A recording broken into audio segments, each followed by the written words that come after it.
In Love with the Mayor by Ashkan, Chapter 2. Ibinuhos ko sa lababo ang natirang tubig sa baso at tinugasan iyon. Katatapos ko lang painumin ng gamot sa lagnat si Mama. Buti na lang umuwi ako agad pagkatapos kong makuha ang report card ko. Pupunta ako ngayon sa munisipyo para mag-apply sa summer job na sinabi ni Mayor. Ace, nadala mo ba ang birth certificate mo? Ba kailangan iyan doon, sabi ni Mama mula sa kwarto namin. Ibinalik ko sa tray ang malinis na baso. Dala ko po, Ma. Siniguro ko nang magdala ng iilang importanteng papel para sa requirements. Magdala ka ng biscuits, baka magutom ka roon. Tubig, huwag mong kalimutan, paalala ni Mama. Opo, taong ko naman. At sinipat ang suot kong itim na pantalon at pulang hanging blouse na may print, "This day is great." Regalo iyon sa akin ni Lolo noong 16th birthday ko. Kumuha ako ng biscuits sa loob ng baling itim at nilagyan ng tubig ang tumbler ko. Ipinasok ko ang mga iyon sa sling bag. Sinuri ko muna ang pulang rubber shoes na nabili ko lang sa 100 sa ukay-ukay noong pesta sa lungsod. Mukhang maayos pa naman ang punit na talampakan na dinikit ko ng shoes glove. Isinuot ko na iyon at sinabit ang bag sa aking balikat. Maalis na po ako. Sinilip ko si Mama sa kwarto.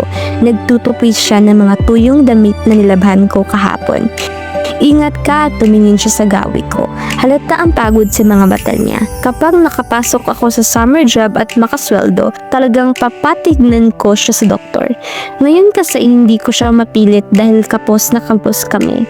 Magkano kaya ang magiging sahod ko kung sakali? Sabi ni Mama, hindi magandang magbilang ng sisiw na hindi pa napipisa ang itlog. Pero mabuti nang may planong nakahanda.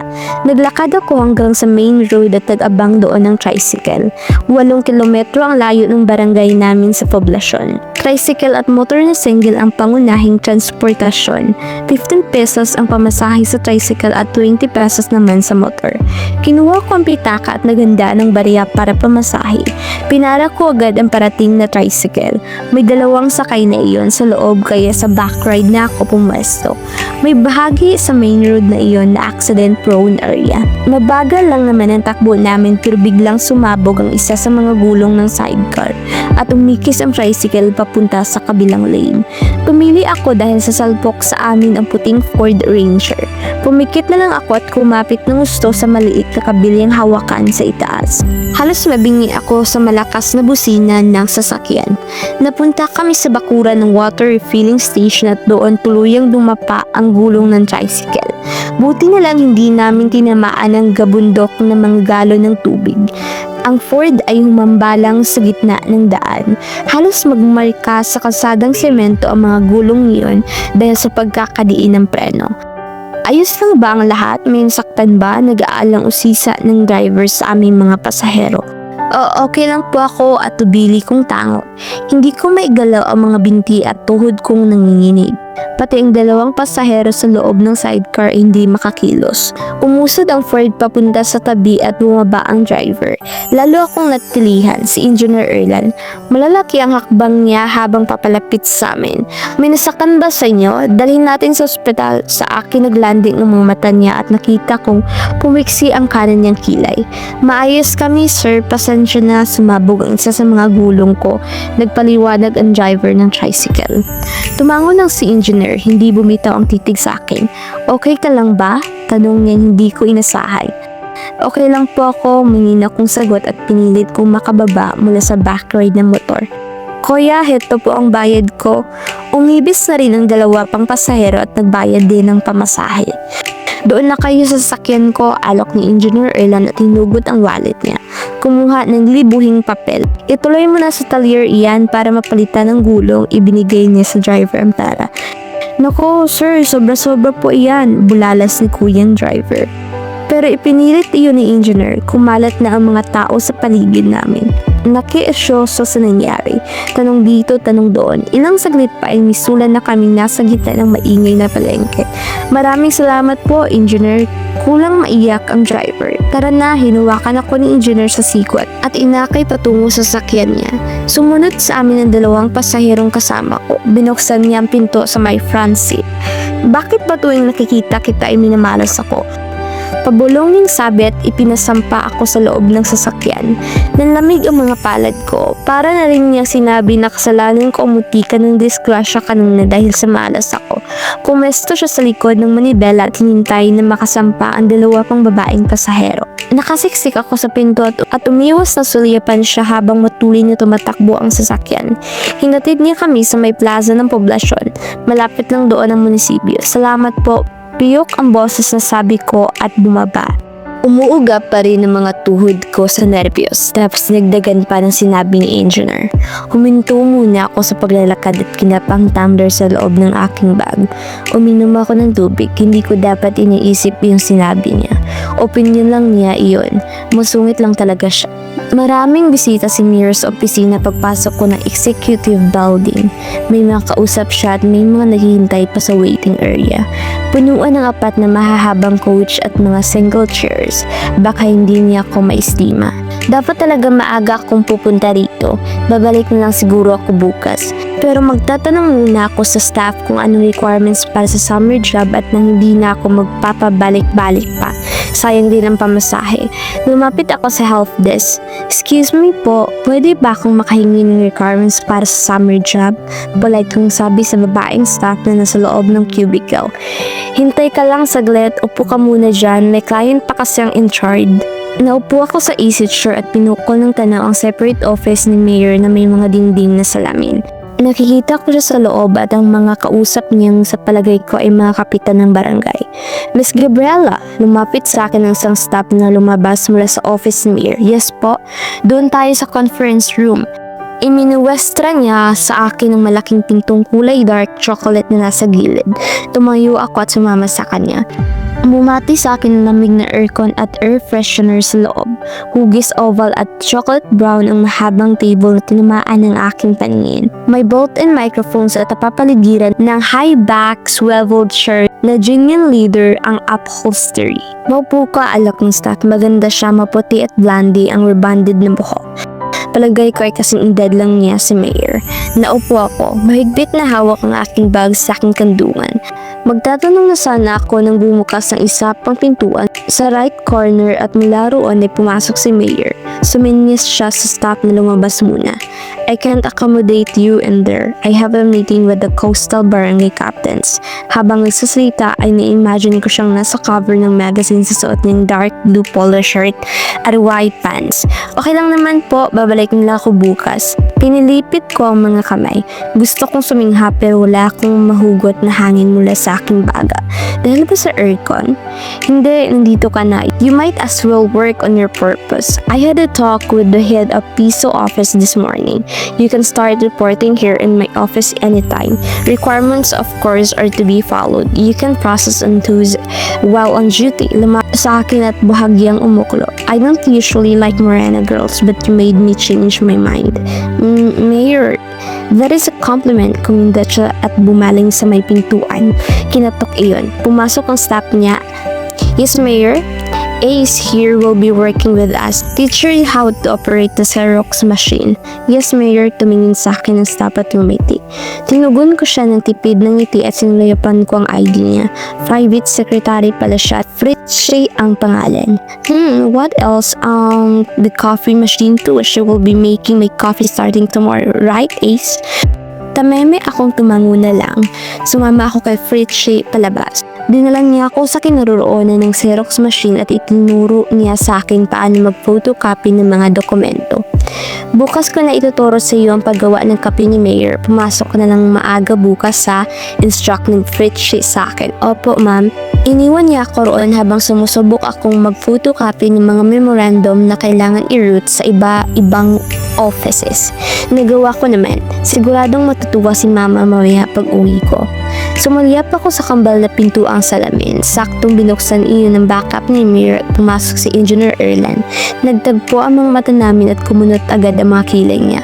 Pero imbis na tumuloy siya sa opisina ni Mayor, ay tumalikod siya at muling lumabas. Bigla ko tuloy naalala ang sinabi niya kanina na minalas siya tuwing nakikita niya ako. Tignan mo yon, parang nakakita ng ex niyang naghahabol. Pabirong nagsalita si Mayor mula sa likod ko. Saglit akong nanigas, pakiramdam ko na magnet palabas ang puso ko at bumara sa aking lalamunan. 5 pa lang ng umaga igising na ako. Inayos ko ang kumot ni mama na nakatabi ko sa nakalatag na higaan namin sa sahig at sinalat ang kanyang noo. May sinat pa rin siya. Lumabas ako sa kwarto, tinignan ang tulugan ni Lolo. Wala na siya roon. Madalas kahit madilim pa ay pumupunta na si Lolo sa bukid. Gusto kasi niya masulit ang trabaho sa umaga bago makaakyat ng araw. Lalo pa't masakit na sa balat ang init kahit 8:00 pa lang ng umaga. Nagsaing ako at sa kabilang kalan ay nagluto ng pakbet para sa agahan. Naghanda na iyan kagabi pa. Iniref ko lang. Nilabas ko rin ang natirang frozen na bisugo mula sa freezer at ibinabad sa tubig sa maliit na planggana. Piprituhin ko iyon para sa tanghalian ni na mama at lolo. Luto na ang sinaing at ang pakbet ng makising si mama at lumabas ng silid namin. Kasalukuyan kong binubudburan ng asin ng isda habang nagpapakulo ng mantika sa kawaling nakasalang sa apoy. Ako nang tatapos niyan, maligo ka na, apuran niya sa akin. Opo, maliksi kong tango at sumaglit sa may lababo. Nagugas ako ng mga kamay. Kinuha ko sa loob ng kwarto ang tuwalya. Hiwalay sa kubo namin ang palikuran na may kaugnay na banyo. Pumasok ako at sinilip ang drum kung may tubig. Deep well ang source ng tubig namin. Wala na sa kalahati ang tubig sa drum. Dinampot ko ang balde at dinala sa puso. Nagakot muna ako ng tubig at pinuno ang drum. Dapat 7:00 ng umaga ay naroon na ako sa munisipyo. Binilisan kong maligo. Naghahain na si mama sa hapag nang matapos ako at nagbihis na agad sa loob ng silid. Light brown na pantalon ang sinuot ko. Hindi naman iyon masikip sa akin pero masyadong hapit sa pangupo ko pababa sa aking mga hita at binti. Tinurnuhan ko ng powder blue fitting blouse. Ace, magbabaon ka ba ng tanghalian? Tanong ni mama pagdulog ko sa mesa. Mas tipid po kung magbaon ako. Naupo ako sa silya at nagsandok ng kanin. Nilagay ko sa aking pinggan. Kapag sumahod ka na, bumili ka ng bagong sapatos. Luma na iyang sinuot mo. Baka matanggal ang talampakan niyan at maiwan sa daan habang naglalakad ka. Umaghikik ako dahil sinabi ni mama, "Shoes glue is the key, ma." Tumawa rin si mama habang nagtitimpla ng tsokolate sa 2 tasa. Pagkatapos kong kumain, nilagyan ko ng kanin ang lunchbox ko at pinatungan ng piniritong isda. Itinabi ko iyon sa tumbler ko at nag-toothbrush na ako.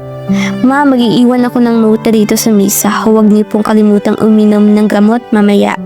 Biling ko kay mama habang nagsusulat ako ng note. Oo na, sagot ni mama mula sa loob ng silid.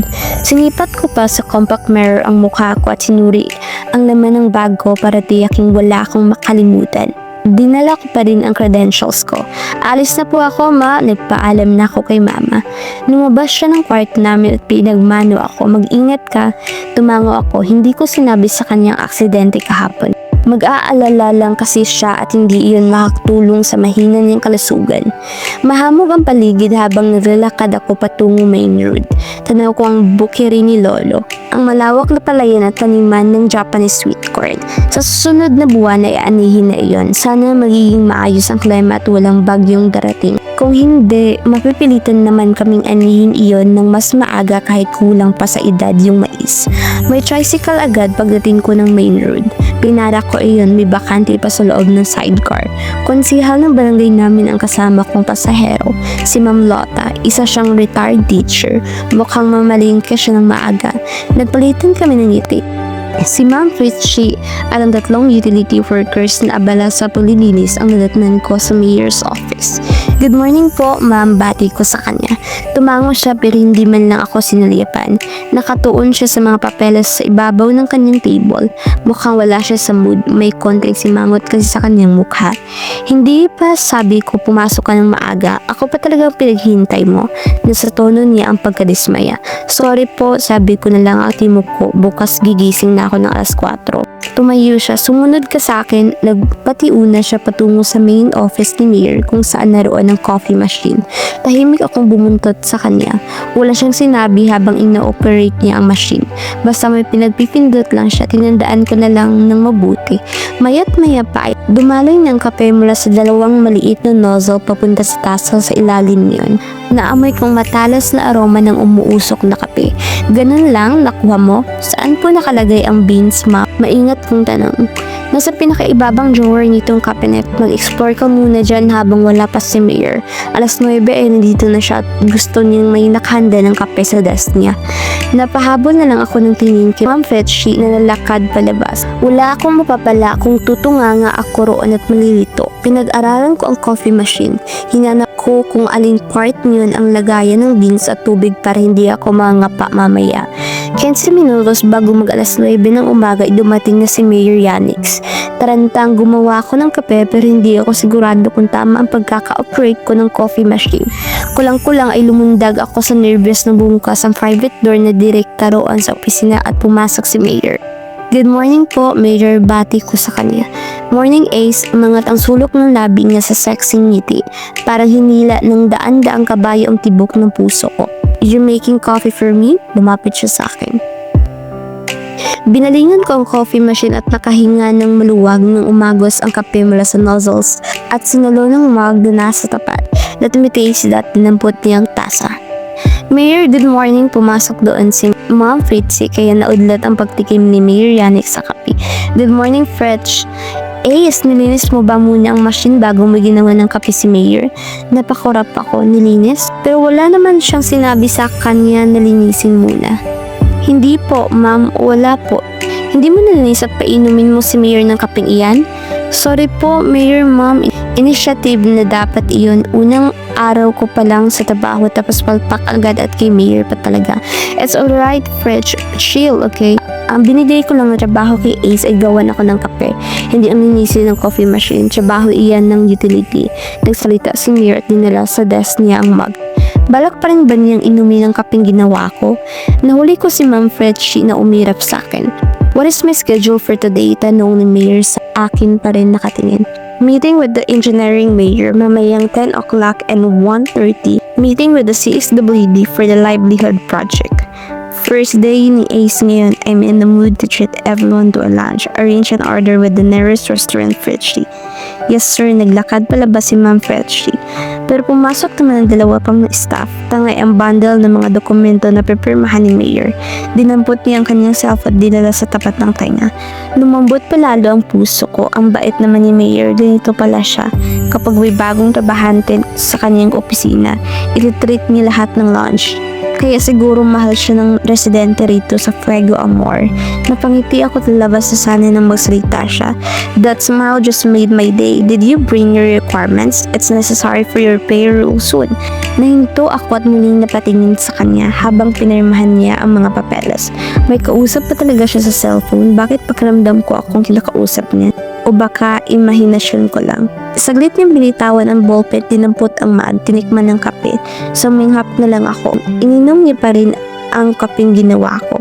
I've stopped drinking coffee in the mornings, but this one you made gives me all energy I need for today.